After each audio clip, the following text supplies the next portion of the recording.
Good afternoon, everyone. One of the driest places on the planet, the Namibian desert coastal, massive flooding. Look at the winter impacts of El Nino, and we'll roll back all the way to 1950. Harvest season underway. We're going to take a look at some totals.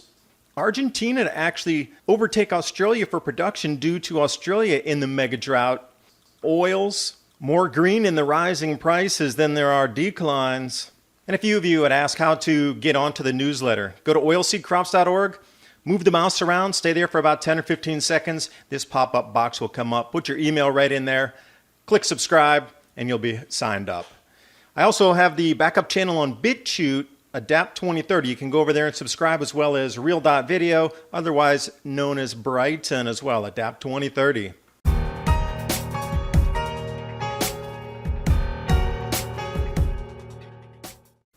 We're going to start over here in Namibia today, coastal Namib Desert, one of the driest places on the planet, literally.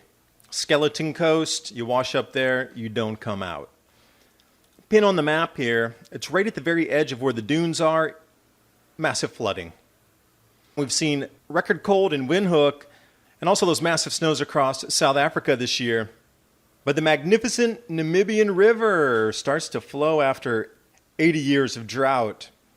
Images here off of social media. So I took a look at where the river basins were around in Namibia, and that orange arrow to the left is where the terminus would be out to what has been recorded in the past from this river. The rain's been described as a miracle. And you can see the river just behind the gentleman standing there.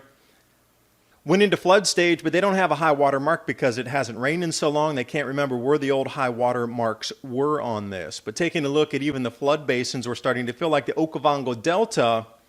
They have their own version of it right there, but look at some of these shallow pan lakes starting to fill up. Rainbows in the desert.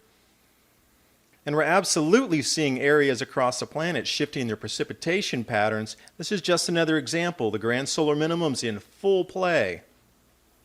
Taking a look at the crop monitor, they're having a 70 to 75% chance of a weak to moderate El Nino. So what does that mean for you and I? Let's take a look at the El Nino winter impacts so you can prepare whatever region you are on the planet.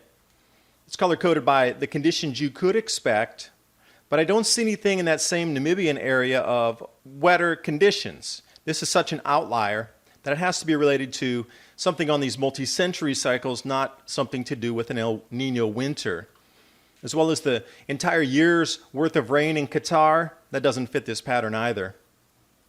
But if you're in North America, you're definitely looking at cool and wet conditions across southeast U.S. and all the way over into Texas. Lots of snow on tap, lots of storms on tap for this year.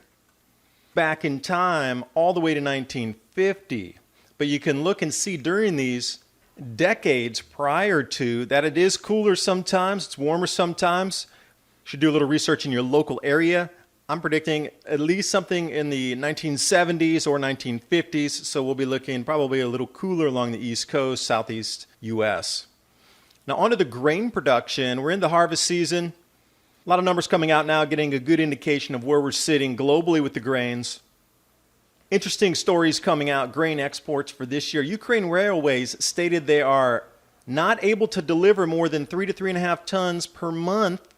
There's plenty of grain cars, but what are these new rules for grain delivery? Are they trying to boost the trucking industry, or are they trying to pull back on exports because they're trying to save what's in their country, knowing what's coming with the losses next year? Need to follow up on that story for sure. But staying in with the U.S. Wheat Associates PDF pricing for the week, I linked that below in the description box. So the production so far up to this moment is down at least 4% from last year, and they're expecting it to drop even more as the final numbers are harvested. That's from last year. Also down in Buenos Aires, Argentina, trimming back its harvest expectations as well. So you see Northern Hemisphere, Southern Hemisphere declines. Now it's small amounts this year, 4%, 5%, 10%. What will it be next year? Case in point, here's Argentina is poised to produce more wheat than Australia, due to the fact that Australia is going into a mega-drought and shall remain there for 5 to 7 more years. And that's a huge switch, and that is definitely going to be influencing prices through these next couple of years. Now, wheat is one thing, oils are another thing. human consumption, oils, animal food. But let's take a look at the prices.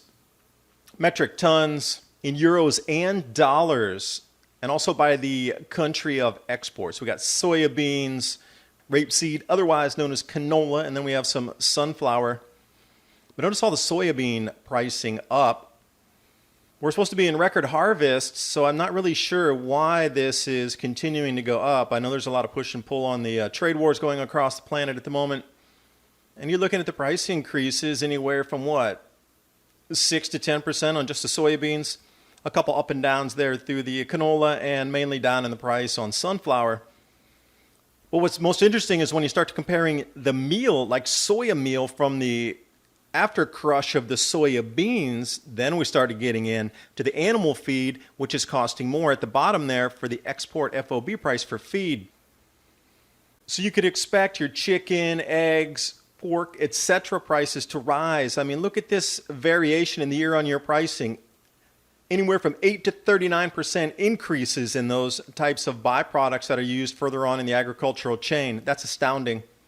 I'm going to bring you over here finally to the wheat prices. This is cash October 26th, and you can see where we stand now compared to a year ago. Up $60 a ton or so. Now, where's it going to move in the future if this is what we're getting in the first year of what I would consider intensification of the grand solar minimum? Next year is going to shake the foundations of our society. Thanks for watching. Hope you got something out of the video. And also some links to oilseedcrops.org as well as different social media feeds to stories and articles that I'm not even putting in this videos, but I found of interest.